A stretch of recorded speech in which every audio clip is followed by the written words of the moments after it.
नमस्कार दोस्तों आज की इस वीडियो में हम 4440 एम्पलीफायर को रिपेयर करना सिखाने वाले हैं। दोस्तों आज की इस वीडियो में हम एम्पलीफायर में जितने भी फॉल्ट आते हैं सभी को A to Z step by step पूरा समझाएंगे कि आप कैसे किसी भी डेड एम्पलीफायर को रिपेयर कर सकते हैं और कैसे आपको क्या चेक करना है कि आपका कौन सा पार्ट ख़राब है। इस वीडियो में आप फुल डिटेल पाने वाले हैं। देर न करते हुए आइए वीडियो करते हैं स्टार्ट। अभी आप लोग देख सकते हैं कि हमारे पास जो 4440 एम्पलीफायर है, ये देखिए कुछ इस तरह से इसका फ्रंट है। तो यहाँ मैंने खोल के रख दिया कि खोलने में हमारा वीडियो ज़्यादा लंबा न हो। अब आपका एम्पलीफायर जब डेड आता है तो सबसे पहले आपको क्या चेक करना है, आप मल्टीमीटर को लेंगे और मल्टीमीटर को बजर के रेंज में रख लेंगे। यहाँ देखिए बीप की आवाज़ जहाँ देता है उस बजर के रेंज में आपको यहाँ मीटर को रख लेना है। सबसे पहले क्या करेंगे, आप जो इसका मेन लीड है, ये मेन लीड देखिए इसमें तार लगा हुआ है आपका, उसमें मेन लीड लगा होगा। सबसे पहले इस मेन लीड पे आपको कंटिन्यूटी चेक करना है। तो यहाँ पे देखिए जैसे कंटिन्यूटी अगर आपको ये रीडिंग दे देता है, ठीक है, अगर यहाँ कुछ रीडिंग आपको देता है, जैसे यहाँ पे दे रहा है 170, अगर ये रीडिंग देता है तो इसका मतलब ये होता है कि आपका ये वायर, यहाँ जो स्विच लगा होता है ऑन ऑफ के लिए, स्विच और ट्रांसफार्मर, ये तीनों चीज़ आपके सही हैं। अगर ये रीडिंग नहीं देता है तो आपको क्या करना है, सबसे पहले आपको यहाँ देखिए एक डिब्बी लगा होता है, देखिए जहाँ हमारा स्विच लगा होता है ऑन ऑफ के लिए, यहाँ पे एक डिब्बी होता है, इसको इस तरह से आपको खोल लेना होगा। तो यहाँ खोलने के बाद आप देखेंगे यहाँ पे आपको 4 तार जुड़े हुए नज़र आएंगे। तो जो 2 तार यहाँ रेड कलर का है, ये हो गया हमारा इस ट्रांसफार्मर से जो 2 तार आ रहा है प्राइमरी वाला, वो दोनों वायर हो गया। और उसके बाद जो यहाँ देखिए एक सफ़ेद और एक हरे कलर का, नीले कलर का वायर जो है वो हमारे मेन लीड का है। तो अगर आपका यहाँ बीप, यहाँ कंटिन्यूटी यहाँ नहीं देता है तो सबसे पहले आपको क्या चेक करना है, यहाँ ट्रांसफार्मर का जो दोनों वायर है, देखिए यहाँ पे इस तरह से आपको यहाँ पे कंटिन्यूटी चेक करना है।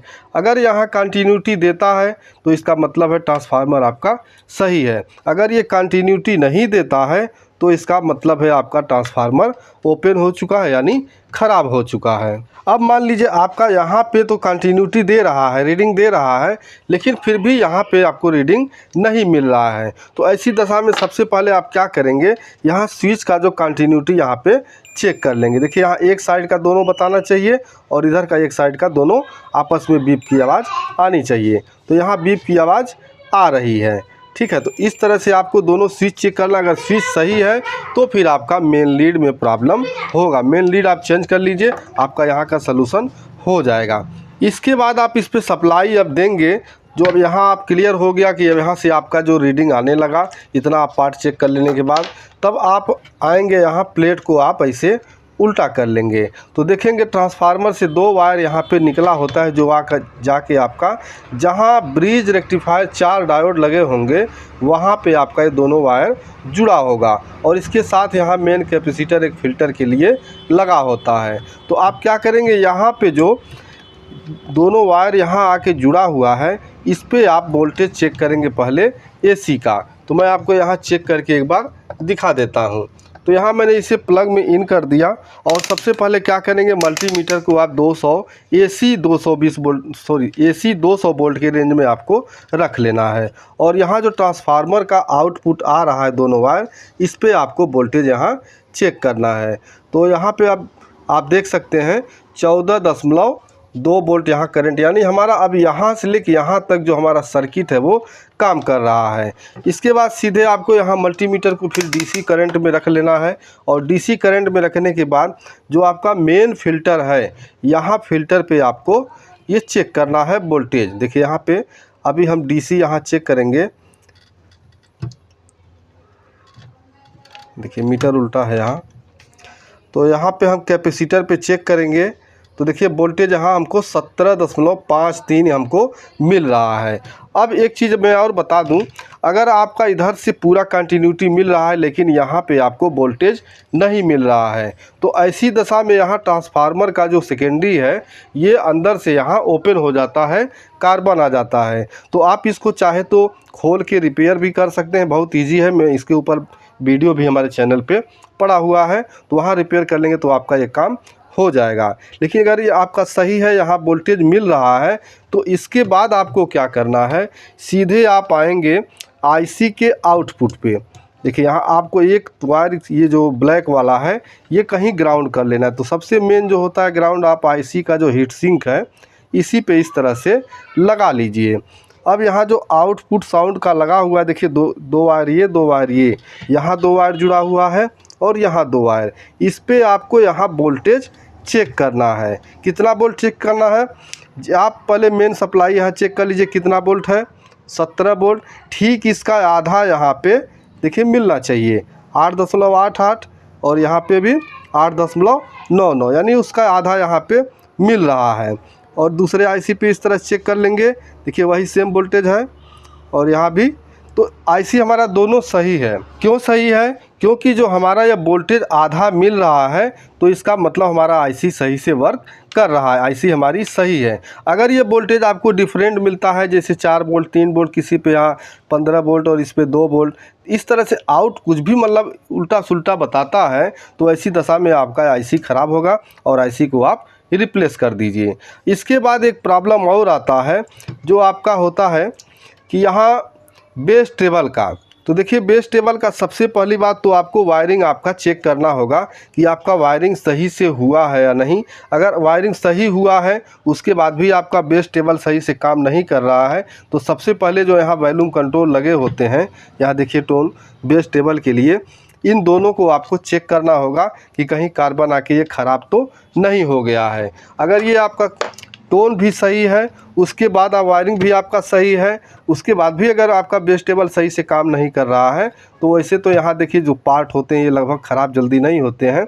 लेकिन आप यहाँ जो 2 ट्रांजिस्टर लगे हैं BCE 148, इसको आप चेंज कर दीजिए। और अगर कोई पार्ट आपको यहाँ जैसे मूर्छा लगा हुआ या मतलब टूटा हुआ नज़र आता है, फूटा हुआ नज़र आता है, तो आप उसको चेंज कर दीजिए। एक प्रॉब्लम इसमें और आता है जो सबसे बड़ा होता है कि आपका जो यहाँ मेन कार्ड लगा होता है, ब्लूटूथ कार्ड, ठीक है, यहाँ ब्लूटूथ कार्ड होता है, इस पे सप्लाई नहीं आ रहा है। तो क्या करेंगे, आवाज़ भी आपका है और सब कुछ हो रहा है, लेकिन ब्लूटूथ कार्ड जो यहाँ सप्लाई नहीं आ रहा है। तो यहाँ देखिए इस कार्ड को चलाने के लिए यहाँ पे एक लगा होता है 7805 आईसी, जो कि ये 5 वोल्ट रेगुलेट करके इस कार्ड को देती है। तो जब आप इस कार्ड पे मतलब कार्ड आपका यहाँ नहीं हो रहा है, तो क्या करेंगे, यहाँ देखिए ऐसे आप करेंगे तो यहाँ इस पिन पे जब आपका सीधा इधर होगा, तो सबसे बाएं वाला जो होगा लेग, इस पे आपको 12 वोल्ट या जो भी यहाँ सप्लाई बन रही है वो सीधे इस पे आती है, और बीच वाला होता है ग्राउंड, और ये तीसरा वाला पिन होता है इसका आउटपुट। तो यहाँ पे आपको 5 वोल्ट चेक करना है।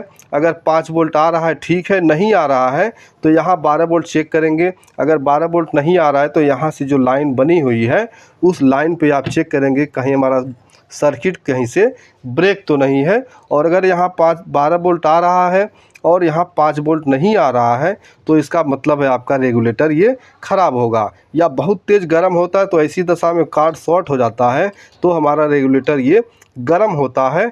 तो आप यहाँ से तार को ओपन करके फिर यहाँ सप्लाई चेक करेंगे।